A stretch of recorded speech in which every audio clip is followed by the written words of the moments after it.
మంత్రి కొండ సురేఖపై నాగార్జున పరువు నష్టం దావా వేశారు. ఈ నేపథ్యంలో నాగార్జున నాంపల్లి కోర్టు హాల్కి వచ్చారు. నాగార్జునతో పాటు నాగ చైతన్య, అమల మరో ఇద్దరు సాక్షులు కూడా నాంపల్లి కోర్టుకు చేరుకున్నారు. ఈ మేరకు నాగార్జున స్టేట్మెంట్ ను కోర్టు రికార్డ్ చేస్తున్నట్టు తెలుస్తోంది.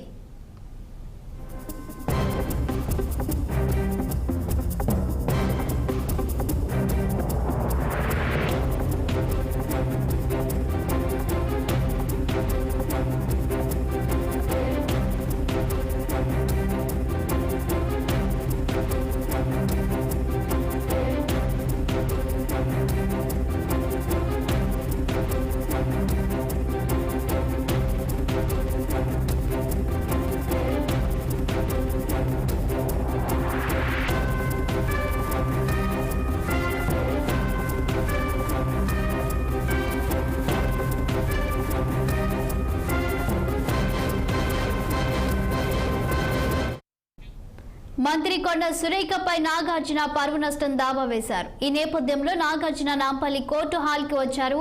నాగార్జునతో పాటు నాగ చైతన్య, అమల మరో ఇద్దరు సాక్షులు కూడా నాంపల్లి కోర్టుకు చేరుకున్నారు. ఈ మేరకు నాగార్జున స్టేట్మెంట్ ను కోర్టు రికార్డ్ చేస్తున్నట్లు తెలుస్తుంది.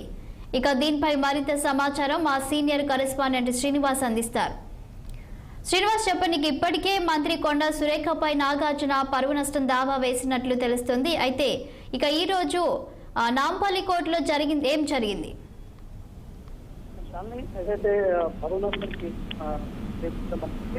హీరో అక్కినేని నాగార్జున కుటుంబం అయితే అక్కినేని నాగార్జున ఆయన పుట్టిమణి అమల, అదేవిధంగా నాగార్జున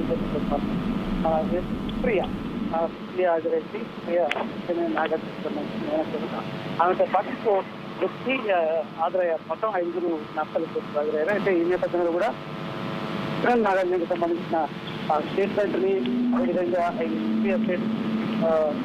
ఏదైతే రికార్డ్ చేసిన పరిస్థితి. అంటే నాగార్జున ఏదైతే సినీ రంగం ద్వారా మా కుటుంబానికి జాతీయ స్థాయి అవార్డు చేసింది.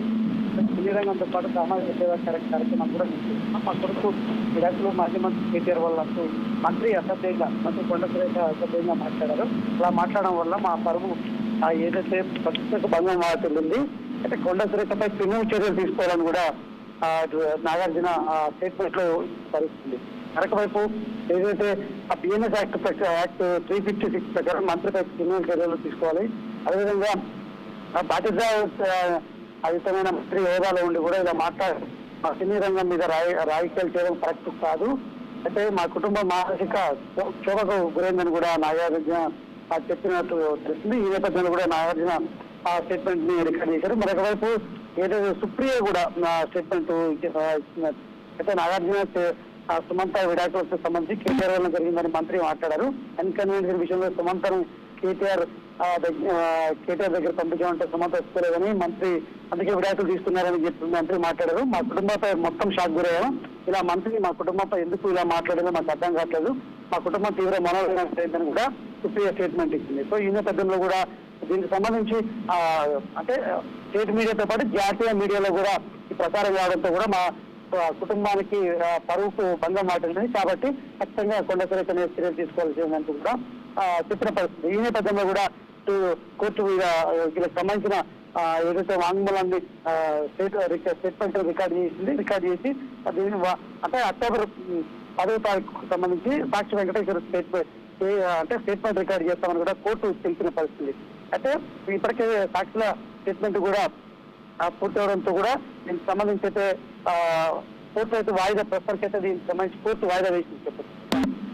Okay, thank you Srinivas.